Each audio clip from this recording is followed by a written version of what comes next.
Hey, Frank. Hey, guys. Yeah. All right, we get a couple of guys back today. Marquez McNair. It appears as though the practice went great. I'll wait for confirmation, but he practiced the entire practice and should be up in full go and ready to play for this game. Jordan Wright was full go and went in the entire practice, so I feel good about having him back today. Jalen Gilmore, when I get back in, I'll find out from the doctor, his MRI, he may have a knee injury that may take him out for the year. It looks very probable that is the case. So we will be without him certainly on Saturday and maybe the duration in Jalen Gilmore. Other than that, practice went really good today, really spirited day. Guys flew around. We're really in tune to this opponent as we prepare to play Rice. I thought the attention to detail in the meeting room was transferred to the practice field and had a good day of practice today. Frank, what about losing Jalen, but you get Jordan back and allow you to slide some pieces around a little, so right? we'll move some things around and probably get Josh Dunlop back out at the tackle position and plug Jordan in at the guard position. Coach, how do you assess Cordell Grundy's development to this point in the season? I think it's been steady. I think he's on par for a guy who played his first Division I game only 5 weeks ago. I think it's been steady. He's making smart decisions on the football field with the ball throwing as well as in the run game. I think he's conscientious now of team and that his style of play benefits the team best, and it's not necessarily about his throw. Sometimes guys want to make the play by making the throw downfield when it doesn't have to be, when you can take the underneath throw or take the throw downfield when we need it to be. And I think he's better understanding those situations now and allowing him to be more effective for us. Along those same lines, is the conversation with him more about making the smart play and avoiding mistakes rather than trying to force things? He's a very bright mind, very analytical. Probably sometimes he overthinks things.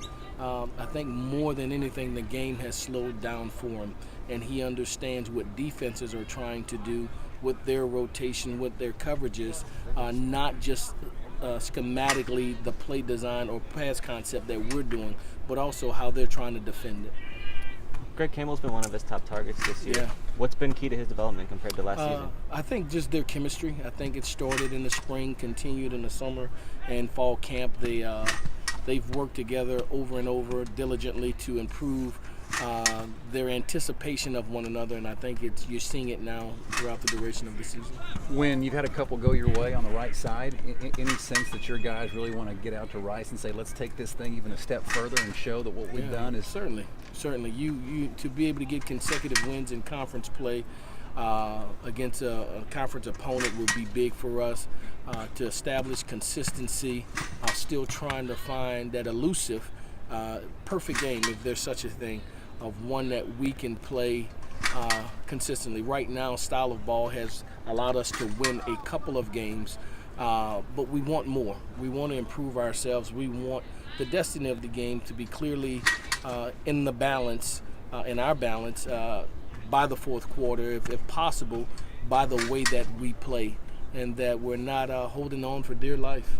Coach, with the running game Sputtering a little bit, okay. Be nice. Is there still a question in your mind whether you can go on the road in the conference and win, considering there's no the question. running game? No, there's I am very confident in our football team. I am very confident in our personnel and our ability to do so, to run the ball effectively, to win on the road, probably more than anyone outside of the program, because I know our team, I know what we're capable of.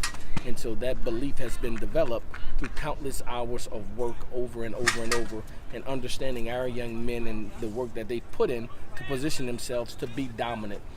It hasn't always happened, but I know we have that ability, and feel confident that we can hit full stride on Saturday. Frank Rice, what are some of your thoughts on going up there facing them? Yeah, I think they'll be a game opponent. I think they're seeking their first win in some time, certainly in conference play since week one, should I say. But they're a quality football team that believe this is one for them to get.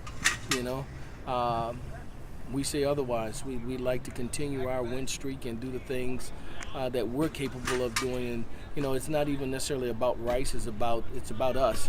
And if we can do the things that we have practiced, that we continue to coach over and over, and allow it to transfer on the game field, we could have the success we desire. Coach, your defense has created a lot of negative plays this season. What's been the key to that overall? Our guys up front. I think our guys up front are making the play without necessarily always making the tackle, and at times doing so. But I just think Kevin Strong, Balin Baker, King Newton, Jalen Haynes, you know, those guys are pushing or changing the line of scrimmage, putting the offense in the backfield so that the play doesn't get started. And when that happens, guys are able to swarm around the football and make tackles in the backfield. Another name you didn't mention there, DQ Henry. What change have you seen in him from the start of the year? Yeah, you know what? The last several weeks, he's a hard hat guy, if you will. Doesn't say much. Just goes about his business, working extremely hard. He's done those things, and you're now starting to see the results on the game field with the things that he do in practice. Just hard work. He's a guy who got a late start in football. I know he didn't play until his junior year of high school. You see where he's still developing? You see signs of that? Yeah, I think his development is more than anything right now. It's more mental. I think the physical attributes he has, always have had, and now mentally he's understanding how to attack the offensive tackles, how to counter, to read their shoulders, their stance, and take advantage of his skill set, things that are in his toolbox to be successful. Thanks, Coach. Thank you, guys. Frank.